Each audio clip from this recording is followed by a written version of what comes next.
मेरे प्यारे साथियों, आपका हमारे चैनल बालाजी महाकाल में वेलकम है। साथियों, अगर कहानी आपको अच्छा लग रहा है तो लाइक करें, शेयर करें अपने दोस्तों को, ताकि वो भी कहानी का आनंद उठा सके।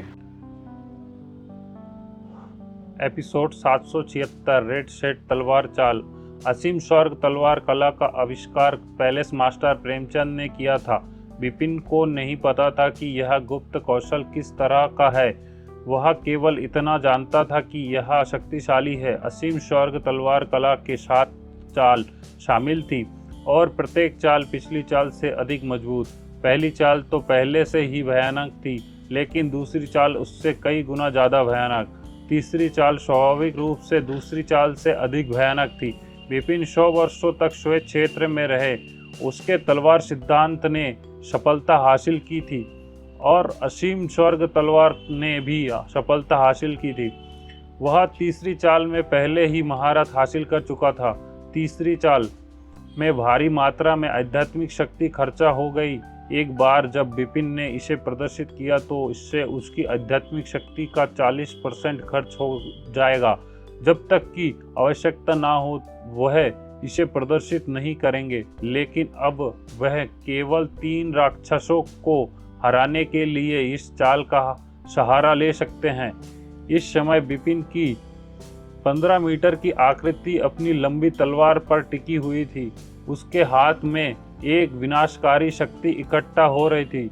इसका भयानक शक्ति को महसूस करते हुए जवार, सेवर मास्टर और ओल्ड बोल्ड ड्रीम फीका पड़ गया। उन्हें यह भी महसूस हुआ कि वे एक घातक संकट का सामना कर रहे हैं। उसी समय सम्राट की तलवार पर शक्ति चरम पर पहुंच गई। उसकी आंखों में एक चौकाचौंध रोशनी चमकने के बाद विपिन ने अपनी तलवार घुमाई। असीम स्वर्ग तलवार कला की तीसरी चाल। इस आंदोलन को रेड सेट स्वॉर्ड मूव नाम दिया गया। एक झटके से स्वर्ग और पृथ्वी शांत हो गई।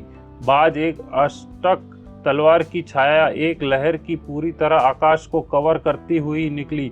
इसे देखकर जवार, सेवर मास्टर और ओल्ड ड्रीम को अपनी सिर पर झुंझुनाहट महसूस हुई। आइए इस हमले का विरोध करने के लिए मिलकर काम करें। जवार दहाड़ उठा। बिना किसी हिचकिचाहट के उसमें से प्रत्येक ने एक ही समय में कार्रवाई की।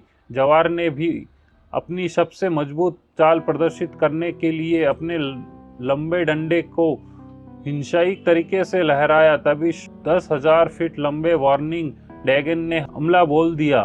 चूंकि वह गंभीर रूप से घायल हो गया था, इसलिए वार्निंग ड्रैगन पिछली बार की तुलना में स्पष्ट रूप से पीला दिख रहा था। सेवर मास्टर ने भी अद्वितीय ब्लेड प्रकाश को फिर से उजागर किया। एक झटके के साथ आसमान पूरी तरह से काला हो गया। इस अंतहीन अंधेरे में केवल कृपान मास्टर द्वारा छोड़ी गई कृपान छाया ही बची थी। वह तक ओल्ड ड्रीम का सवाल है। वह हमलों में अच्छी नहीं थी, लेकिन इस समय उसने एक शानदार तलवार की छाया भी लॉन्च की, जिसकी शक्ति कभी भी सामान्य नहीं थी। विपिन की विशाल तलवार की छाया पर 3 बार किए गए। हालांकि विपिन की तलवार की छाया बहुत शक्तिशाली था, उस समय विपिन ने वाउंडलेस हेवन बोल्ड स्वॉर्ड आर्ट की केवल दूसरी चाल का उपयोग करके जवार को हरा दिया था। तीसरा चाल दूसरी चाल से कई गुना अधिक मजबूत था, इसलिए जवार, सेवर मास्टर और ओल्ड वोर्ड्स ड्रीम ने हाथ मिलाया तो वही वे इसका सामना करने में असमर्थ रहे। एक भूकंप की तेज आवाज सुनाई दी।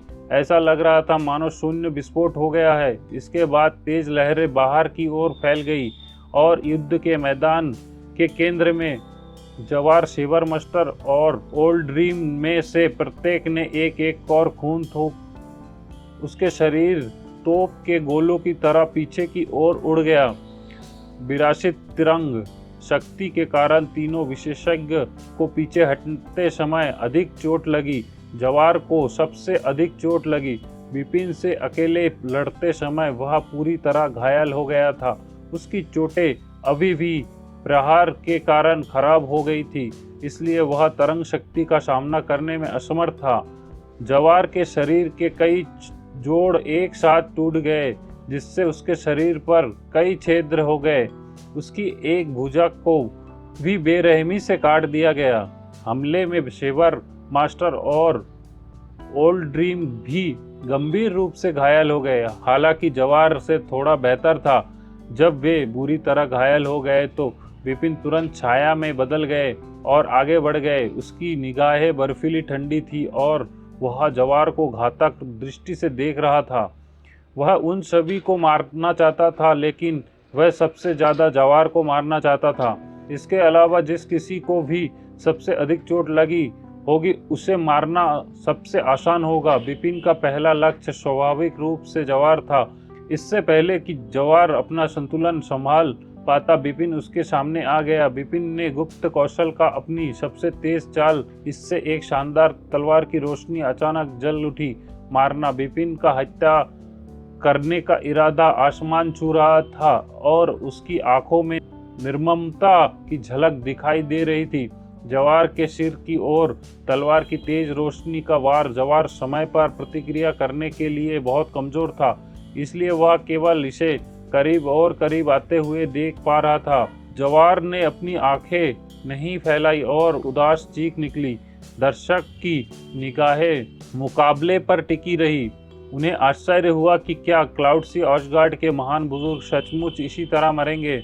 जब तलवार की रोशनी जवार से आधा मीटर दूर था, एक ठंडी हवा चली और ऐसा लगा कि इसमें जादुई शक्ति है, क्योंकि इससे तलवार की रोशनी चमक गई और विपिन उड़ गया।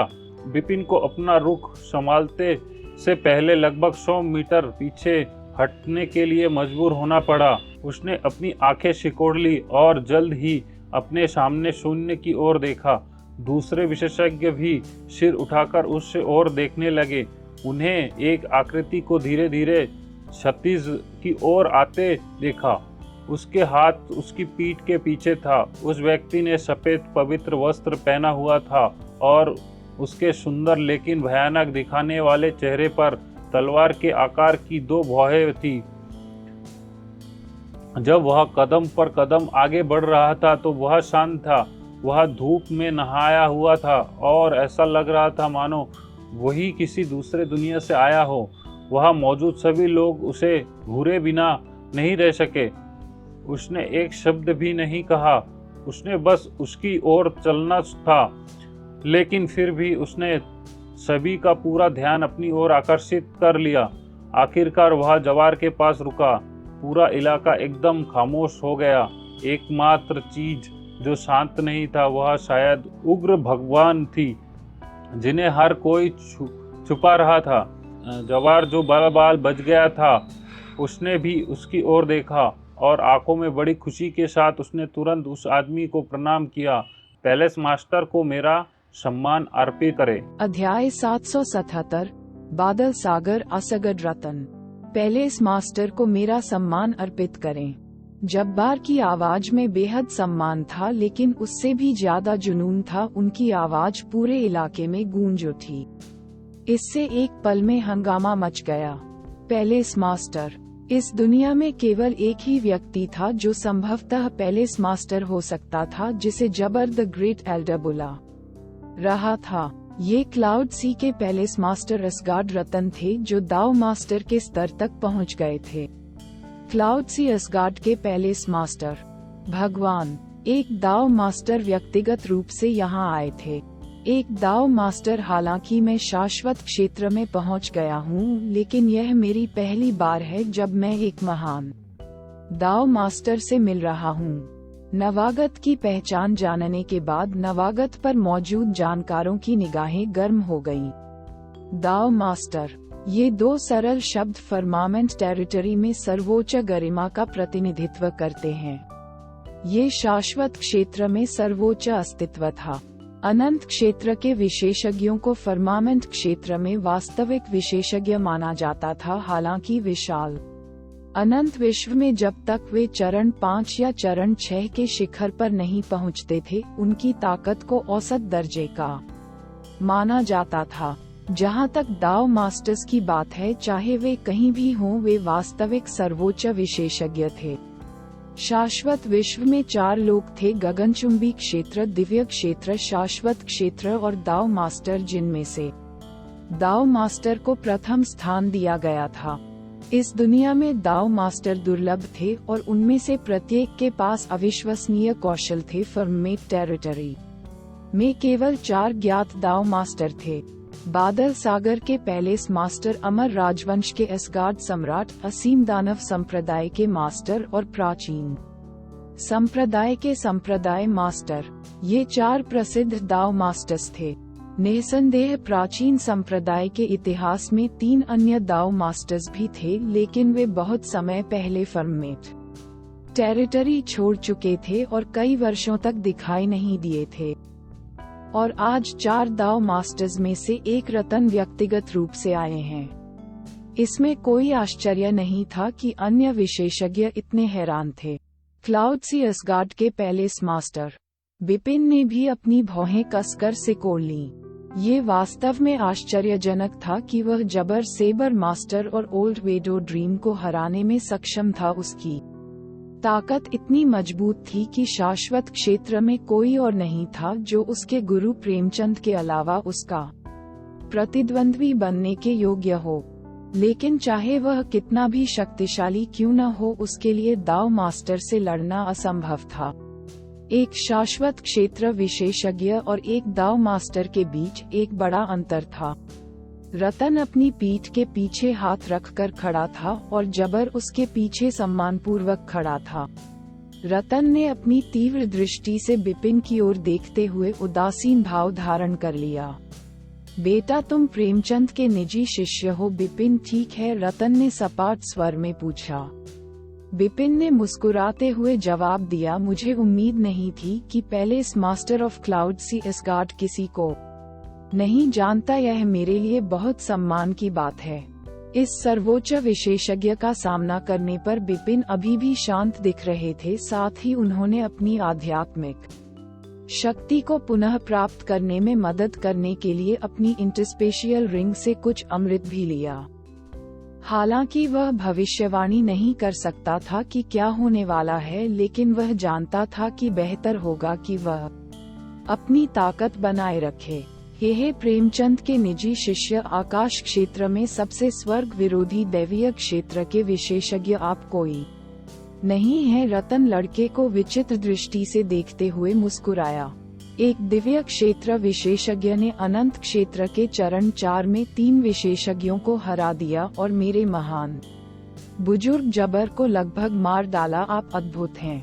जहां तक मुझे पता है, आपकी ताकत 100 साल पहले एक श्रेष्ठ दिव्य क्षेत्र विशेषज्ञ के बराबर ही थी, लेकिन अब आप इस स्तर पर पहुंच गए हैं। मैं वास्तव में जानना चाहता था कि पिछले 100 वर्षों में शाश्वत क्षेत्र में आपके साथ क्या हुआ था। बिपिन ने व्यंग्य किया कि क्लाउडसी के महान पैलेस मास्टर असगार्ड मुझ पर भी हमला करना चाहते हैं। आप पर हमला नहीं, मैं आपको हमारे क्लाउडसी असगार्ड में आमंत्रित करना चाहता हूं। मैं आपको व्यक्तिगत रूप से आमंत्रित कर रहा हूं ताकि आप इसे सही तरीके से स्वीकार कर सके। रतन ने बिपिन की ओर देखते हुए पूछा। यह इस पर निर्भर करता है कि आप कितने मजबूत हैं। बिपिन की आंखें ठंडी हो गईं।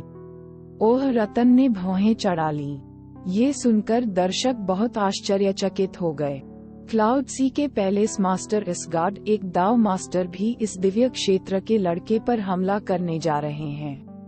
बिपिन रतन के सामने भी अपना रुख नर्म करने को तैयार नहीं है। उन्होंने कहा कि वह देखना चाहते थे कि वह कितने मजबूत हैं। ऐसा लगता है कि वह इस दाव मास्टर को चुनौती देना चाहता है।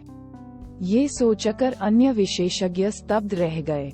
एक दिव्य क्षेत्र विशेषज्ञ अभी भी इतने सारे अनंत क्षेत्र विशेषज्ञों को हराने के अपने प्रदर्शन से संतुष्ट नहीं है और अभी भी एक दाव मास्टर के साथ लड़ने की कोशिश करता है। उसकी हिम्मत कहां से आती है? इससे कोई फर्क नहीं पड़ता कि अन्य विशेषज्ञ क्या सोचते थे कि बिपिन ने आगे बढ़ना शुरू कर दिया है। उसने छलांग लगाई और रतन के सामने आ गया। 15 मीटर लंबे इस लड़के ने रतन की ओर देखा। उसने अपने दोनों हाथों से अपनी लंबी तलवार उठाई और उसकी तलवार पर अंतहीन तलवार का सार इकट्ठा हो गया। शक्ति का उछाल और अधिक शक्तिशाली हो गया, जिसने दर्शकों को आश्चर्यचकित कर दिया। हालांकि रतन ने अभी भी अपनी मुद्रा बनाए रखी और दिलचस्पी से ये सब देखा। उसने बिपिन को अपनी हरकतें करने से नहीं रोका। जैसे ही उसकी तलवार की ताकत चरम पर पहुंची, बिपिन ने उसे घुमा दिया। भनभनाहट एक अस्पष्ट तलवार की छाया लहर की तरह पूरे आकाश को कवर करती हुई रतन की ओर बढ़ी। असीम स्वर्ग तलवार कला रेड शेड तलवार चाल की तीसरी चाल।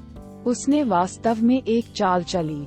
उसने सचमुच ऐसा करने का साहस किया। एक दिव्य क्षेत्र विशेषज्ञ एक दाव मास्टर के सामने आत्मसमर्पण करने को तैयार नहीं था और उसने हमला भी कर दिया। कोई भी उसके साहस की बराबरी नहीं कर पाएगा। वह कितना साहसी है। नहीं, मुझे लगता है कि वह अपने आप से इतना भरा हुआ है कि वह इतना पागल है कि उसे अनंत क्षेत्र के विशेषज्ञों को चुनौती देनी चाहिए। लेकिन अब दाव मास्टर को भी। दर्शक स्तब्ध और अफरा-तफरी में थे। वे सभी खुली आंखों से लड़ाई को देखते रहे। साथ ही उन्होंने बिपिन द्वारा दिखाई गई चाल को भी पहचान लिया। बिपिन ने इसका इस्तेमाल जबर सेबर मास्टर और ओल्ड वेडो ड्रीम को हराने के लिए किया था। इस हमले में अभी भी भयानक शक्ति थी जो लोगों को भय से कांप सकती थी। लेकिन अब इसका निशाना रतन पर लगाया जा रहा था। अध्याय 778 सबसे मजबूत कदम। इस अस्पष्ट तलवार की छाया को अपने ऊपर आते देख रतन ने अंदर ही अंदर सिर हिलाया। इसकी शक्ति चौथे चरण के शिखर तक पहुंच गई है। इसमें कोई आश्चर्य नहीं कि जबर और अन्य दो राक्षस इसका सामना नहीं कर सके। यह वाक्य बड़बड़ाने के बाद रतन ने अचानक अपना सिर उठाया और थोड़ा सा मुंह खोलकर एक शब्द बोला, तोड़ना। जिसके बाद तुरंत एक वज्र रतन के सामने प्रकट हुआ। उसमें भयानक शक्ति थी और वह तुरंत टूट पड़ा। ये थंडरबोल्ट छोटा लग सकता है, लेकिन इसमें एक अविश्वसनीय शक्ति थी। बिपिन द्वारा खींची गई तलवार की छाया से टकराने के बाद इसने तुरंत तलवार को टुकड़ों में तोड़ दिया। उत्पन्न बल से बाहर की ओर तरंगित हुई और बिपिन भी उड़ गया। जबर सेबर मास्टर ओल्ड वेडो ड्रीम इस हमले का विरोध करने में असमर्थ थे, लेकिन रतन ने एक शब्द कहकर इसे आसानी से तोड़ दिया। रतन की शक्ति पर प्रश्न चिन्ह नहीं लगाया जा सका। दर्शक उसकी ताकत से चकित रह गए और मन ही मन आह भरी। यह एक दाव मास्टर की असली ताकत है। हालांकि बिपिन को इस बात पर कोई आश्चर्य नहीं हुआ कि रतन ने उसकी तलवारबाजी का जवाब दिया और उसे उड़ा दिया, बल्कि उसके चेहरे पर एक मुस्कुराहट फैल गई। बिपिन ने कहा, ऐसा लगता है कि मैं सही कह रहा हूँ कि आप सिर्फ एक हमशक्ल हैं। हमशक्ल। दर्शक चौंक गए।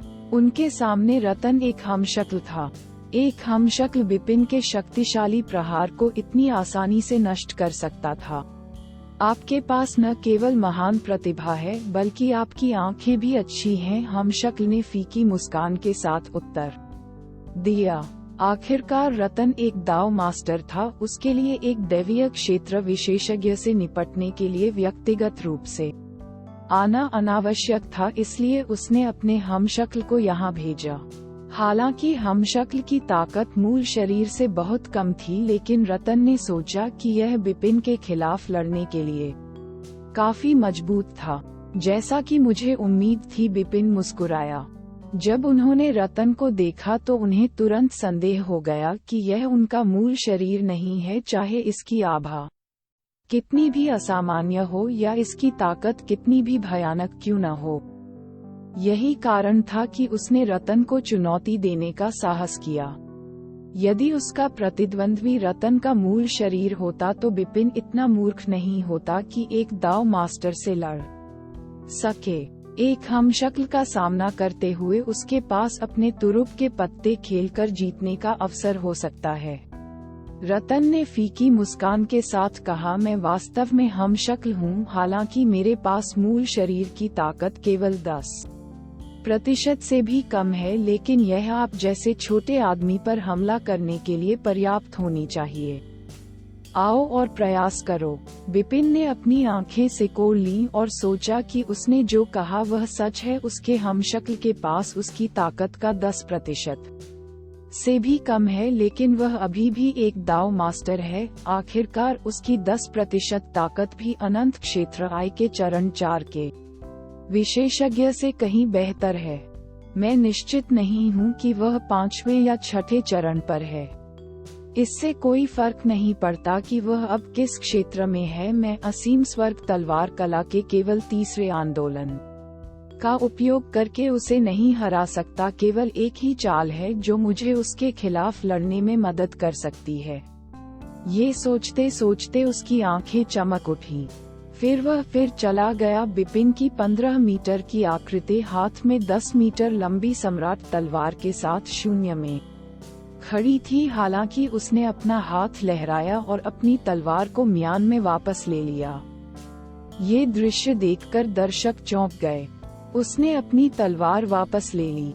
शायद वह जानता है कि वह उसे हराने में असमर्थ है, इसलिए वह हमशक्ल के सामने आत्मसमर्पण करने जा रहा है। आखिरकार वह क्लाउड सी के पैलेस मास्टर असगड रतन का सामना कर रहा है। भले ही वह सिर्फ एक हमशक्ल हो, फिर भी वह उससे अधिक मजबूत है।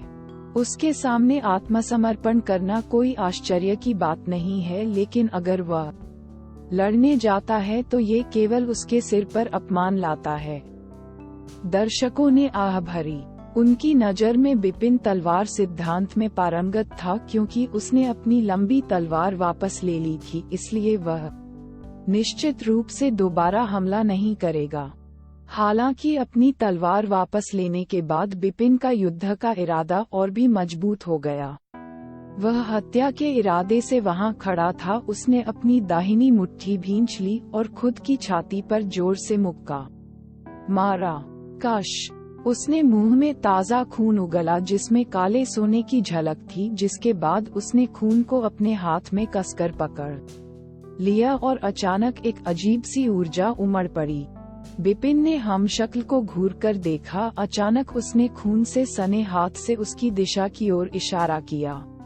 प्राचीन भगवान की 3 उंगलियां। पहली उंगली बैरियर ब्रेकिंग बूम। विशाल शून्य में कहीं से एक विशाल सर्पिल सुरंग प्रकट हुई। इसकी त्रिज्या 100 फीट और लंबाई 1000 फीट से अधिक थी। यह इतना अचानक प्रकट हुआ मानो किसी ने आकाश में बहुत बड़ा छेद कर दिया हो। इस सुरंग में भयानक शक्ति एकत्रित हो रही थी। अगले ही पल एक विशाल सोने की उंगली दिखाई दी। ये सोने की उंगली अत्यधिक विनाशकारी शक्ति से भरी हुई थी, जैसे कि यह प्राचीन काल से आए हो। पूरे इलाके में सन्नाटा छा गया। सभी दर्शक डर के मारे सोने की उंगली को देखने लगे। उन सभी के रोंगटे खड़े हो गए और उनकी खोपड़ी में झुनझुनी महसूस हुई, जैसे कि उनका सिर फटने वाला हो। ये जबर सेबर मास्टर और ओल्ड वेडो ड्रीम आश्चर्यचकित थे। यद्यपि अनंत क्षेत्र के चरण 4 के 3 विशेषज्ञ जानते थे कि वे इसका लक्ष्य नहीं थे, फिर भी उन्हें ये भ्रम था कि सोने की उंगली के संपर्क में आते ही वे टुकड़े टुकड़े हो जाएंगे। इस उंगली की भयानक ताकत उनकी अपेक्षा से कहीं अधिक थी। ये देखकर रतन की भी आंखें छलक आईं। कितना शक्तिशाली गुप्त कौशल है! वह केवल अनंत क्षेत्र के चरण 4 पर है, लेकिन उसके गुप्त कौशल की शक्ति अनंत क्षेत्र के चरण 5 के विशेषज्ञों से कहीं अधिक है। ये लड़का वास्तव में ऐसा कौशल छिपा रहा है।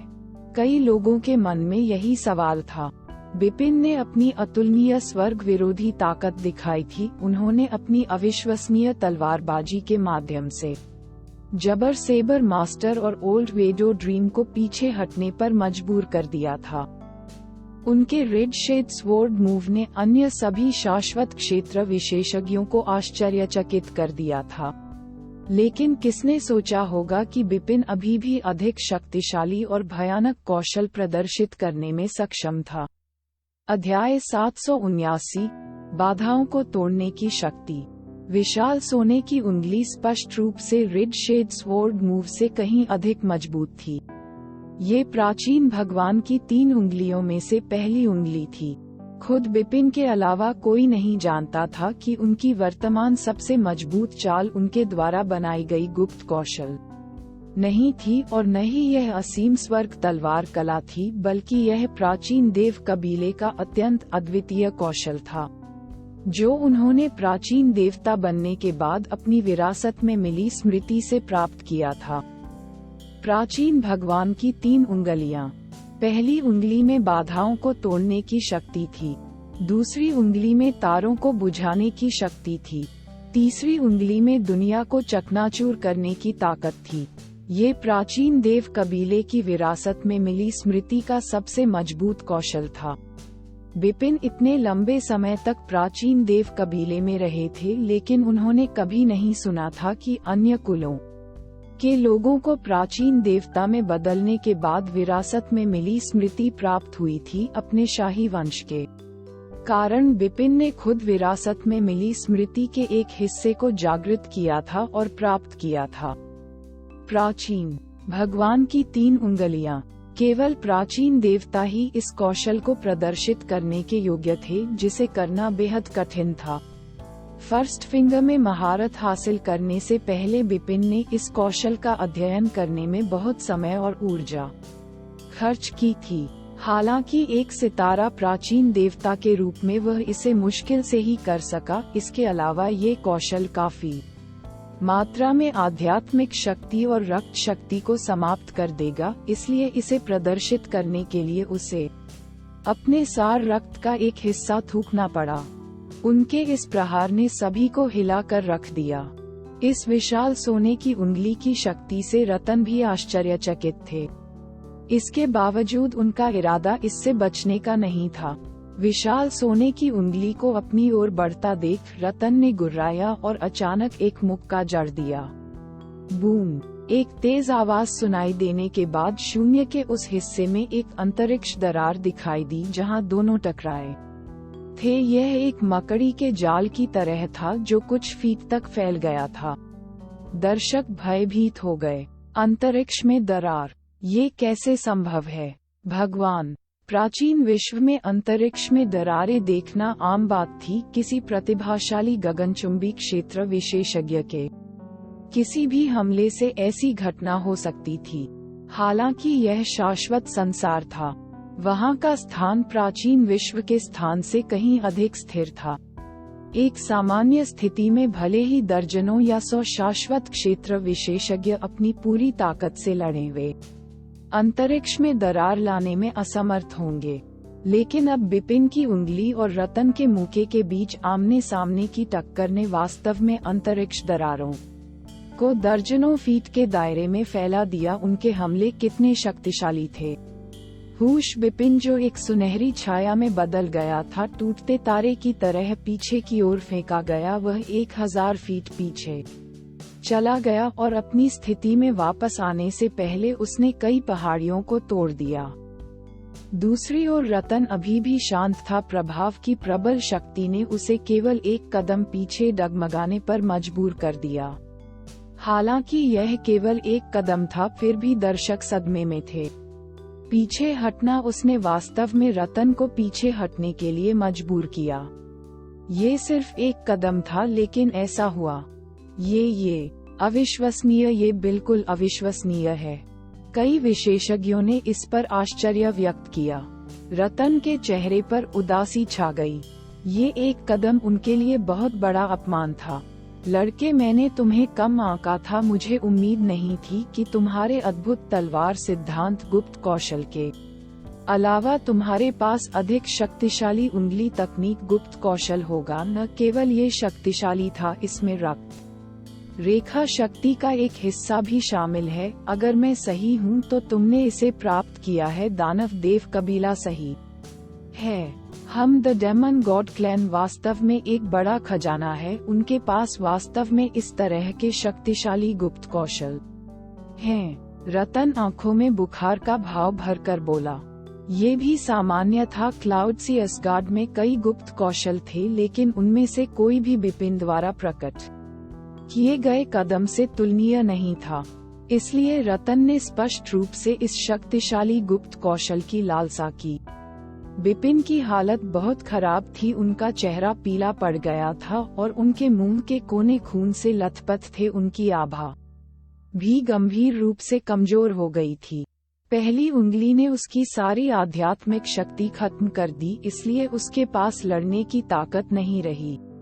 वह दाव मास्टर बनने के योग्य है। एकमात्र हमशक्ल के पास ऐसी भयानक युद्ध शक्ति होती है। मैंने प्राचीन भगवान की पहली उंगली को प्रदर्शित करने के लिए अपनी पूरी ताकत का उपयोग किया है, लेकिन मैंने केवल उसे एक कदम पीछे हटने के लिए मजबूर किया। इसके बजाय मैं वह हूँ जो गंभीर रूप से घायल हो गया हूँ। बिपिन ने अंदर ही अंदर आह भरी और दाव मास्टर्स की ताकत की एक नई समझ हासिल की।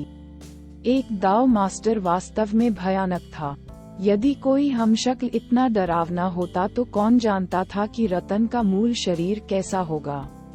रतन बर्फीली आवाज में बोला, बिपिन, ऐसा लगता है कि तुम्हारी ताकत खत्म हो गई है। क्या तुम अब भी जारी रखना चाहते हो और आत्मसमर्पण नहीं करना चाहते हो? क्या तुम सच में चाहते हो कि मैं तुम्हारे हाथ पैर तोड़ दूं और फिर तुम्हें क्लाउड सीरस गार्ड में वापस ले जाऊं? आत्मसमर्पण करने वाले बिपिन मुस्कुराए। हालांकि अब उनमें लड़ने की ताकत नहीं बची थी, लेकिन उनकी लड़ाई का इरादा कमजोर नहीं हुआ था। यह मेरे समर्पण के योग्य नहीं है।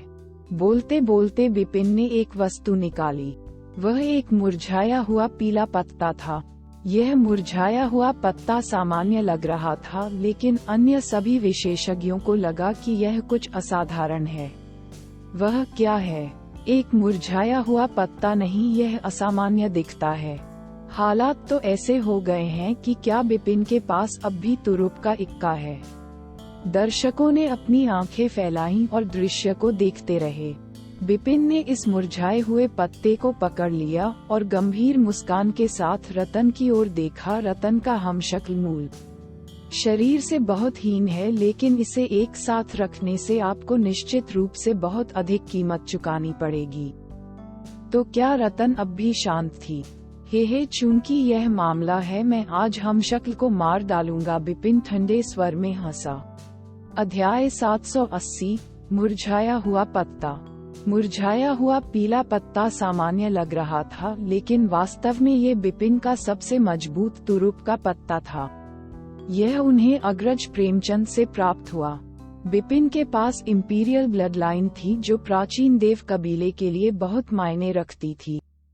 बिपिन के प्राचीन गॉड पैलेस छोड़ने से पहले बुजुर्ग प्रेमचंद को चिंता थी कि बाहरी लोगों से लड़ते समय उन्हें एक घातक संकट का सामना करना पड़ेगा, इसलिए उन्होंने लड़के को जीवन रक्षक वस्तु दे दी। इस मुरझाए पत्ते में बुजुर्ग प्रेमचंद की एक उंगली की ताकत समाहित थी। एक उंगली की शक्ति को कम मत आंकिए। बुजुर्ग प्रेमचंद एक सच्चे 3 सितारा प्राचीन भगवान थे, जो मानव योद्धाओं के लिए एक दाव मास्टर के बराबर थे। उनके प्राचीन देव शरीर की सहायता से वह एक दाव मास्टर से अधिक शक्तिशाली थे, इसलिए बाद वाले को उनका उपयोग करना पड़ा बड़े की एक उंगली की शक्ति से निपटने के लिए। उसकी पूरी ताकत। अब बिपिन का प्रतिद्वंद्वी केवल एक दाव मास्टर का हमशक्ल था। दरार। उसने मुरझाए हुए पत्ते को निचोड़ा तो वह टुकड़े टुकड़े हो गया। पत्ते में छिपी शक्तिशाली शक्ति अंततः सक्रिय हो गई। गुर्राना भयानक शक्ति तेजी से शून्य में एकत्रित हो गई और पलक झपकते ही 1000 फीट ऊंचे सोने के कवचधारी प्राचीन देवता बन गए। यद्यपि सोने के कवचधारी प्राचीन भगवान एक वर्णक्रमीय छवि थे, लेकिन उनकी शक्तिशाली आभा ने हर किसी के दिल में भय पैदा कर दिया था। रतन भी विशाल प्राचीन देवता फैंटम की उपस्थिति से आश्चर्यचकित थे। सोने के बख्तरबंद प्राचीन देवता फैंटम ने अपना दाहिना हाथ उठाया, जो पहाड़ की तरह मजबूत था। इससे पहले कि उसकी एक उंगली में अनंत शक्ति एकत्रित हो गई, उंगली से अचानक सोने की रोशनी निकली और सोने के कवच वाले प्राचीन देवता फैंटम ने आकाश की ओर इशारा किया। शून्य टूटना शुरू हो गया और सैकड़ों फीट के दायरे वाला एक ब्लैक होल बन गया। स्थानिक अशांति जो इतनी भयावह थी कि सब कुछ चकनाचूर कर देने वाली थी, ब्लैक होल के अंदर हिंसक तरीके से लड़खड़ा रही थी। इस दृश्य ने दर्शकों के दिलों में सिहरन पैदा कर दी। ये दाव मास्टर की शक्ति है। एक ब्लैक होल इतना बड़ा, भगवान, हर कोई स्तब्ध रह गया। यहाँ तक कि बिपिन भी हैरान थे।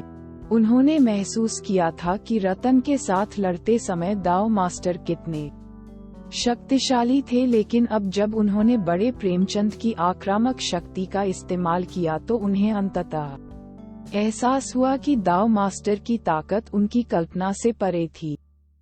इस साधारण उंगली ने किसी भी गुप्त कौशल का उपयोग नहीं किया था, लेकिन इसकी भयानक शक्ति ने अभी भी सभी को हिला दिया था। यह विशाल उंगली प्राचीन भगवान की पहली उंगली से कई गुना अधिक मजबूत थी, जिसे बिपिन ने पहले प्रदर्शित किया था। यह अचानक रतन के सामने आ गई और उसे चकमा देने का कोई मौका नहीं मिला। रतन का चेहरा काला पड़ गया। उसे एहसास हुआ कि इस उंगली की भयानक शक्ति का विरोध करना उसके लिए असंभव था। ऐसा लगता है कि मेरे पास कोई अन्य विकल्प नहीं है। रतन की अभिव्यक्ति गहरी हो गई जब बड़ी उंगली उसके शरीर को छूने ही वाली थी कि अचानक एक आकृति सामने आई। हमशक्ल ने अपनी मुट्ठियां भींच लीं और एक जोरदार मुक्का मारा। पेंग! पूरा शून्य बहने से पहले एक भूकंप की तेज आवाज सुनाई दी। विशाल अंतरिक्ष दरारें 1000 फीट तक फैली हुई थी। शून्य ऐसा लग रहा था मानो वह पूरी तरह से टूट गया हो। विशाल प्राचीन देवता फैंटम एक उंगली की पूरी शक्ति छोड़ने के बाद गायब हो गया। मुरझाया हुआ पीला पत्ता जो अपनी शक्ति से बाहर हो गया था, लड़के के हाथ से गिर गया। टूटे हुए स्थान को अंततः शांति मिल गई। इस समय सभी दर्शकों की नजरें उन दो आकृतियों पर टिकी थीं, जिनकी आकृतियां और स्वभाव समान थे। अंतर केवल इतना था कि जो व्यक्ति दूसरे के सामने खड़ा होता था उसके पास एक प्राकृतिक शक्तिशाली आभा होती थी जो उपस्थित किसी भी व्यक्ति से बेहतर होती थी। दो रतन, ये है। ये देखकर सभी विशेषज्ञ काफी हैरान रह गए। यूं ही दो रतन नहीं होंगे। बिपिन से डील करने वाला उसका हमशक्ल था जो पीछे खड़ा था, इसलिए वह रतन जिसने अभी अभी भयानक उंगली के हमले को झेला था। मूल शरीर, यह उसका मूल शरीर है। मूल शरीर आया। सभी दर्शकों की आंखें फैल गईं। रतन के हमशक्ल का सामना करने के बाद भी बिपिन के पास उसके खिलाफ लड़ने का मौका था और उसने अपने एक तुरुप के पत्ते का उपयोग करके उसे लगभग मार ही डाला था। लेकिन अब रतन का असली शरीर सामने आ गया है। मूल शरीर। बिपिन ने व्यंग्यपूर्ण मुस्कान के साथ रतन के मूल शरीर की ओर देखा। उसने अपने सभी कौशल का उपयोग कर लिया था और अपने सभी तुरुप के पत्ते निकाल लिए थे, लेकिन वह केवल रतन के हमशक्ल को ही मार सका था। लेकिन अब उसका सामना रतन के मूल शरीर से एक सच्चे दाव मास्टर से था। भले ही बिपिन अपने चरम पर हो, लेकिन वह इस दाव मास्टर को चुनौती देने की हिम्मत नहीं करेगा। रतन का मूल शरीर पवित्र सफेद वस्त्र पहने हुए था, लेकिन वह कुछ हद तक पीला दिख रहा था। जाहिर तौर पर उसके लिए विशाल उंगली से हमले को टालना आसान नहीं था। ये कितना शक्तिशाली प्रहार था जिससे मुझे थोड़ी तकलीफ भी हुई। रतन सोच में पड़ गया कि इसने केवल शारीरिक शक्ति का उपयोग किया है और कोई कौशल नहीं दिखाया है। ऐसा लगता है कि उंगली का मालिक मुझसे कहीं अधिक मजबूत है। बिपिन बोले, रतन, मुझे आशा नहीं थी कि तुम्हारा मूल शरीर पास में छिपा होगा। चूंकि रतन का मूल शरीर उसके हमशक्ल के मरने के तुरंत बाद प्रकट होने में सक्षम था, इसलिए वह निश्चित रूप से आसपास ही कहीं था। रतन अपने रुतबे के कारण बिपिन के साथ व्यक्तिगत रूप से व्यवहार करने को तैयार नहीं था, इसलिए उसने अपने हमशक्ल को यहाँ भेजा था। लेकिन उसने कभी उम्मीद नहीं की थी कि बिपिन के पास एक तुरुप का पत्ता है जो उसके हमशक्ल को मार सकता है, इसलिए उसे सामने आना पड़ा। रतन ने खर्राटे लेते हुए ठंडी आंखों से बिपिन की ओर देखा। मेरा हमशक्ल भले ही अच्छा न हो, लेकिन इसे एक साथ रखने में मुझे बहुत खर्च करना पड़ा। मैं तुम्हें इसे इस तरह नष्ट नहीं करने दे सकता। मैंने देखा कि बिपिन ने सिर हिलाया और हंसी के साथ कहा, आप व्यक्तिगत रूप से यहाँ आए, ऐसा लगता है कि क्लाउड सी असगार्ड वास्तव में मेरे बारे में बहुत सोचता है।